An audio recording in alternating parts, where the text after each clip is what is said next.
Johnson മാവുങ്കലിൻ്റെ വീട്ടിൽ മോഷണം. എറണാകുളം കലൂരുള്ള വീട്ടിലാണ് മോഷണം നടന്നത്.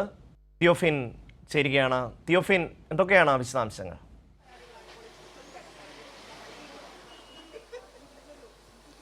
ഷമി, ഇന്നാണ് മോഷണ വിവരം അറിഞ്ഞിട്ടുള്ളത്. കാരണം നേരത്തെ അതായത് മോൻസൺ മാവുങ്കലിൻ്റെ കൈവശമുള്ള, അതായത് ഇതൊരു വ്യക്തിയിൽ നിന്ന് വാടകയ്ക്ക് എടുത്തിട്ടുള്ള വീടാണിത്. ഇവിടെയാണ് ഈ മോൻസൻ്റെ കയ്യിലുണ്ടെന്ന് പറയുന്ന വസ്തുക്കൾ, പുരാവസ്തുക്കളെല്ലാം സൂക്ഷിച്ചിട്ടുള്ള ഒരു സ്ഥലം, ഒരു വലിയ ഗോഡൗണും ഒക്കെ ഉൾപ്പെടെയുള്ള വീടാണ്.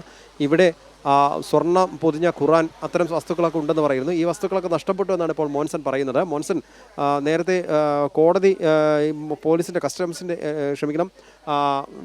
വിജിലൻസ്, ഈ ക്രൈംബ്രാഞ്ച് ഈ കേസ് ഏറ്റെടുത്ത സമയത്ത് നേരത്തെ ഇവിടെ ഒരു മോഷണം നടന്നിരുന്നു. പിന്നീട് മോൻസൺ ആവശ്യപ്പെട്ടത് പ്രകാരം ഈ വസ്തുക്കളെല്ലാം മോൻസന് തിരിച്ച് ഏറ്റെടുക്കാം എന്ന് കോടതി വിധിയുണ്ടായിരുന്നു. ആ കോടതി അനുവദിച്ചതിൻ്റെ അടിസ്ഥാനത്തിൽ ഇന്ന് മോൻസൺ പരോൾ നേടിയിട്ടുണ്ട്. ആ പരോൾ നേടി ഇന്ന് വന്ന് ഈ കണക്കുകളൊക്കെ എടുത്ത് ഈ വസ്തുക്കൾ ഏറ്റെടുക്കാനായി വന്നപ്പോഴാണ് മോഷണ വിവരം അറിഞ്ഞിട്ടുള്ളത്. ഈ വീടിൻ്റെ ഒരു ഭാഗത്തുള്ള വാതിൽ തകർത്ത് ഉള്ളിലേക്ക് മോഷ്ടാവ് കടന്നു എന്നാണ് അറിയുന്നത്.